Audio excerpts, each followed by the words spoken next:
Hi friends, welcome to mini blog. ఈరోజు అయితే నేను ఒక హెల్తీ బ్రేక్ఫాస్ట్ అయితే చూపించబోతున్నాను. అదేంటంటే జొన్న దోశ.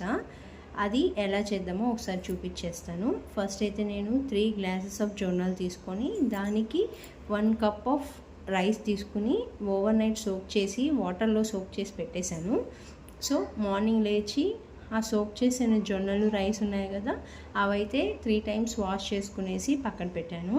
సో మనం వాష్ చేసుకున్న జొన్నలు రైస్ ఉంది కదా, పక్కన పెట్టుకున్న తర్వాత మనం దాన్ని అయితే మిక్సీకి పట్టేసుకోవాలి. ఆ మిక్సీలో మనం ఏమేమి యాడ్ చేయాలో చూద్దాము. దాంట్లో ఒక పచ్చిమిర్చి, అల్లం, కొంచెం జీలకర్ర, కొంచెం సాల్ట్ అండ్ కొంచెం వాటర్ వేసేసి మిక్సీ పట్టించేసాను. సో ఆ కన్సిస్టెన్సీ అయితే ఎలా ఉందో ఒకసారి చూసేయండి మీరే. సో ఇలా అయితే వచ్చేస్తుంది ఆ కన్సిస్టెన్సీ అనేది.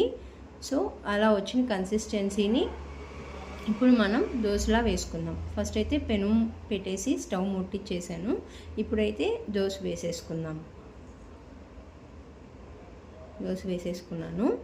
సో ఫ్రెండ్స్, దోశ అయితే మాత్రం చాలా ఎమ్మీగా టేస్టీగా ఉంది.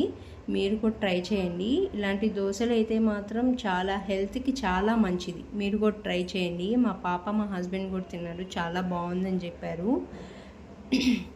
మీరు కూడా ట్రై చేయాలి అని అనుకున్నా, ట్రై చేసినా please comment to the comment section and please like, share and subscribe to my BVD vlogs channel. And ఈ దోశ మాత్రం వేడిగా తింటేనే బాగుంటుందండి.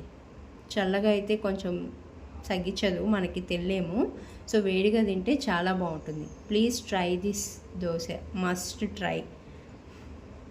అండ్ అంతే ఈ వీడియో. బాయ్.